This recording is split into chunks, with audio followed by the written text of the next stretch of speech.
नमस्कार, दूरदर्शन समाचार के विशेष कार्यक्रम सोशल कनेक्ट मध्य प्रदेश में आपका स्वागत है। मैं हूं आदित्य श्रीवास्तव। सामाजिक जुड़ाव के इस अनोखे प्रोग्राम में हम जानेंगे इस सप्ताह कौन कौन सी खबरों और मुहिमों ने सोशल मीडिया पर लोगों का ध्यान खींचा। इसके साथ ही हम जानेंगे किन खबरों और वीडियो ने डाला समाज में सकारात्मक प्रभाव। शुरुआत करते हैं हेडलाइन से। सबसे पहले बात, देश भर में रेडियो प्रसारण को बढ़ावा देने के लिए प्रधानमंत्री ने एफएम ट्रांसमीटर्स के शुभारंभ अवसर पर दिए संदेश की। इसके साथ ही जानेंगे ऑपरेशन कावेरी के तहत हिंसाग्रस्त सूडान से निकलने के बाद स्वदेश पहुंचने पर भारतीयों की प्रतिक्रिया। और अंत में देखेंगे सौराष्ट्र तमिल संगमम जैसे कैसे बना दो सभ्यता, संस्कृतियों और देश की एकता की साझा विरासत का प्रतीक। आइए शुरुआत करते हैं सोशल कनेक्ट के इस अंक में। सबसे पहले बात, एफएम ट्रांसमीटर्स के शुभारंभ की। प्रधानमंत्री नरेंद्र मोदी ने देश भर में रेडियो प्रसारण को बढ़ावा देने के लिए 91 एफएम ट्रांसमीटर्स का वीडियो कॉन्फ्रेंसिंग के माध्यम से लोकार्पण किया। ये ट्रांसमीटर 18 राज्यों और 2 केंद्र शासित प्रदेशों के 84 जिलों में स्थापित किए गए हैं, जिसमें मध्य प्रदेश के 12 जिले भी शामिल हैं। इस रेडियो सेवा के विस्तार के लिए खुशी बड़ी संख्या में लोगों में देखी गई। सोशल मीडिया पर लोगों ने फोटो वीडियो शेयर किए। कार्यक्रम को संबोधित करते हुए प्रधानमंत्री मोदी ने कहा कि देश भर के लोगों के साथ गहरा जुड़ाव रेडियो के अलावा किसी और माध्यम से संभव नहीं हो पाता। साथियों, जब बात रेडियो और एफएम की होती है तो हम जिस पीढ़ी के लोग हैं, हम सबका रिश्ता एक भावुक श्रोता का भी है। और मेरे लिए तो ये भी खुशी है कि मेरा रिश्ता एक होस्ट का भी बन गया है। अभी कुछ दिन बाद ही मैं रेडियो पर मन की बात का 100वां एपिसोड करने जा रहा हूं। मन की बात का ये अनुभव देशवासियों से इस तरह का भावनात्मक जुड़ाव केवल रेडियो से ही संभव था। मैं इसके जरिए देशवासियों के सामर्थ्य से जुड़ा रहा, देश की सामूहिक कर्तव्य शक्ति से जुड़ा रहा। स्वच्छ भारत अभियान हो, बेटी बचाओ बेटी पढ़ाओ हो, या हर घर तिरंगा अभियान हो, मन की बात ने इन अभियानों को जन आंदोलन बना दिया। इसलिए एक तरह से मैं ऑल इंडिया रेडियो की आपकी टीम का भी हिस्सा हूं। साथियों, आज के इस आयोजन की एक और खास बात है। ये वंचितों को वरीयता की सरकार की नीति को आगे बढ़ाता है, जो अब तक इस सुविधा से वंचित रहे, जिन्हें बहुत दूर दराज में रहने वाला माना जाता था, वो अब हम सभी से और ज्यादा कनेक्ट होंगे। ऑपरेशन कावेरी के तहत हिंसाग्रस्त सूडान से भारतीयों को निकालने की देश भर में सराहना हो रही है। ऑपरेशन कावेरी के अंतर्गत भारत सरकार सूडान से भारतीय नागरिकों को सुरक्षित निकालने और स्वदेश पहुंचाने के लिए कठिन परिश्रम कर रही है। संघर्षरत सूडान में 3500 भारतीय नागरिक और भारतीय मूल के 1000 नागरिक फंसे थे। भारत आने पर लोगों ने खुशी जाहिर की और भारत सरकार को धन्यवाद दिया। ये वीडियो देखिए।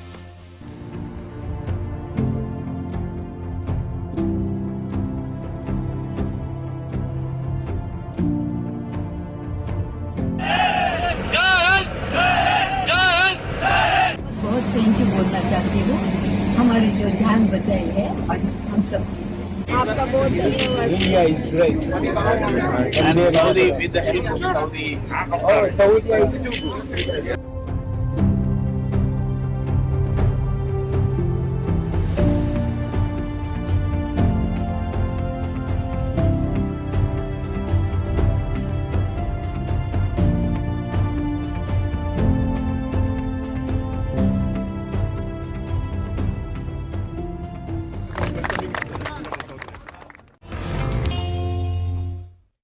भारत के इतिहास में 25 अप्रैल साल 1982 का दिन ऐतिहासिक है। इसी दिन हमारा दूरदर्शन ब्लैक एंड व्हाइट से रंगीन हुआ था और एक नए अध्याय और नए दौर की शुरुआत हुई थी। इस अवसर पर बड़ी संख्या में लोगों ने सोशल मीडिया के माध्यम से बधाई और शुभकामनाएं दी हैं। केंद्रीय सूचना और प्रसारण मंत्री अनुराग ठाकुर ने भी ट्वीट कर दूरदर्शन से जुड़े लोगों और हर नागरिक को इस विशेष दिन की हार्दिक बधाई दी और लिखा कि अपने सटीक प्रसारण के माध्यम से आज ये चैनल राष्ट्र निर्माण में अहम योगदान दे रहा है।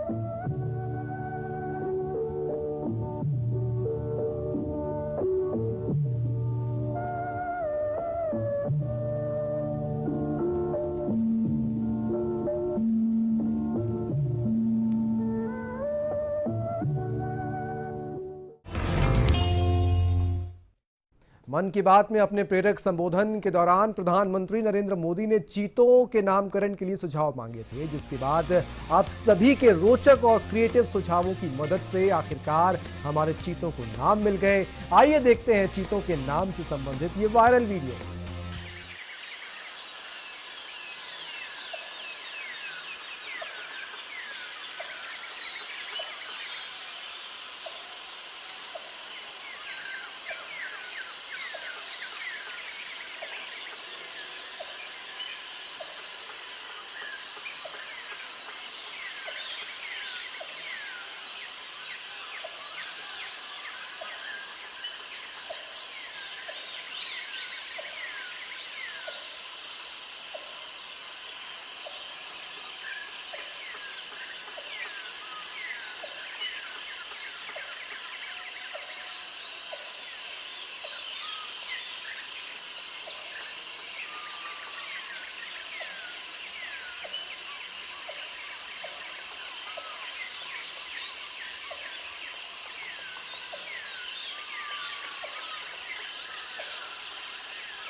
युवा प्रतिभाओं को खोजकर उन्हें संवारने से लेकर उनके सपनों को साकार करने तक खेलो इंडिया आज एक जन आंदोलन बन चुका है। खेलो इंडिया देश के दूर दराज के क्षेत्रों की प्रतिभाओं को खोजकर उन्हें राष्ट्रीय मंच प्रदान कर रहा है। एक सही मार्गदर्शन और सपोर्ट के साथ खेलो इंडिया ने देश को कई खेल सितारे देने का काम किया है, जो आज भारत को अंतर्राष्ट्रीय स्तर पर गौरवान्वित कर रहे हैं। ये वीडियो आपको जरूर देखना चाहिए।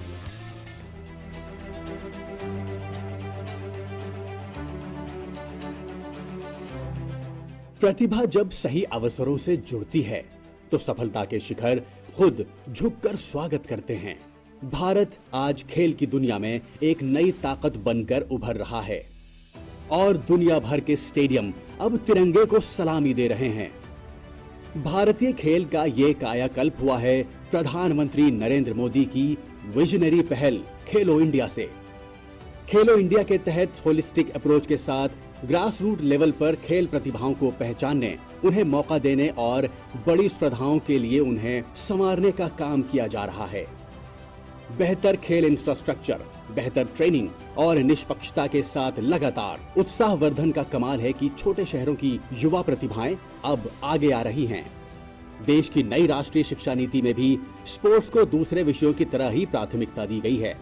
स्पोर्ट्स की दुनिया में युवाओं के लिए खेलने के अलावा भी कई नए अवसर खुल रहे हैं। Sports science, sports physio, sports research, ऐसे कितने ही नए आयाम जुड़ रहे हैं। देश में कई स्पोर्ट्स यूनिवर्सिटीज भी खोली जा रही हैं ताकि खिलाड़ियों को खेलों में अपना करियर बनाने में मदद मिल सके। खेलो इंडिया, क्योंकि जब खेलेगा इंडिया तभी तो खिलेगा इंडिया। हमारे देश में प्रतिभाओं की कमी नहीं है। देश के युवाओं में साहस, समर्पण और सामर्थ्य की कमी नहीं है। पहले हमारे इन युवाओं को सही प्लेटफॉर्म के लिए इंतजार करना पड़ता था। आज खेलो इंडिया अभियान के तहत देश इन प्रतिभाओं को खुद तलाश भी रहा है, तराश भी रहा है।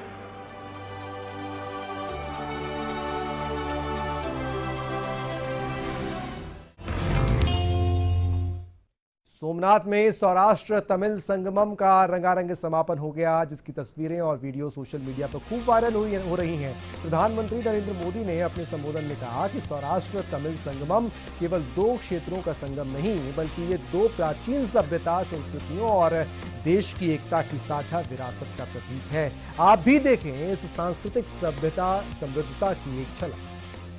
वणक्कम सौराष्ट्र, वणक्कम तमिलनाडु।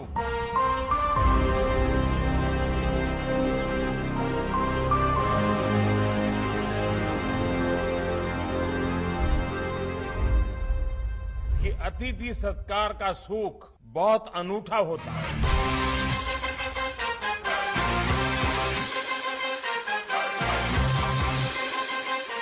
सौराष्ट्र तमिल संगम है डांडिया और कोलाठम का।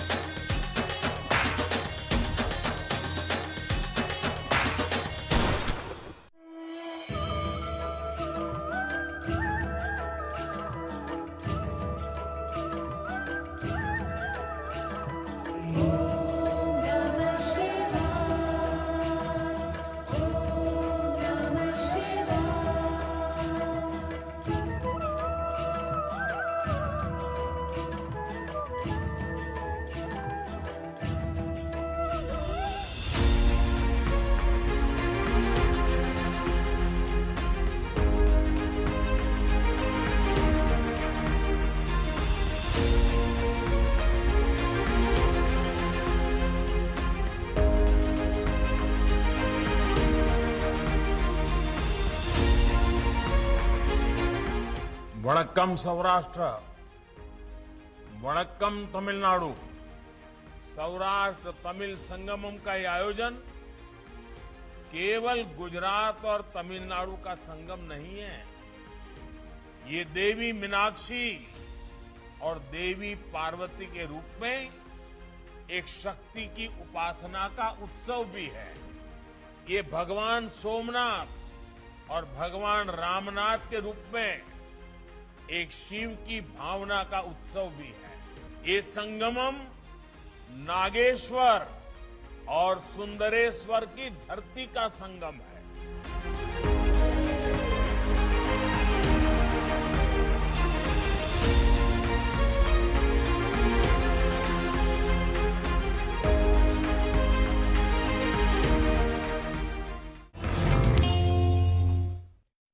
देश के इतिहास में पहली बार जल स्रोतों की गणना की गई, जिसमें 24 लाख से ज्यादा जल स्रोत देश में होने की बात सामने आई है और इसमें भी 97.1% जल स्रोत ग्रामीण क्षेत्रों में मौजूद हैं।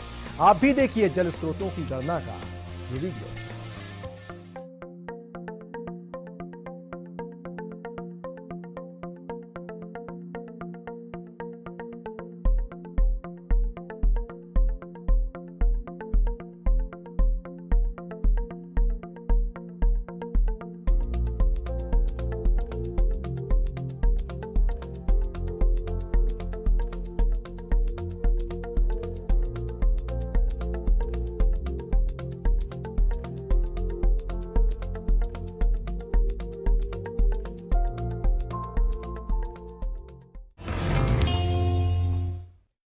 आज के कार्यक्रम में बस इतना ही। इस कार्यक्रम से जुड़े सुझाव आप हमें हमारे ईमेल socialconnectmp@gmail.com पर भेज सकते हैं। अगले अंक में हम फिर हाजिर होंगे सोशल मीडिया के प्रमुख हलचल के साथ।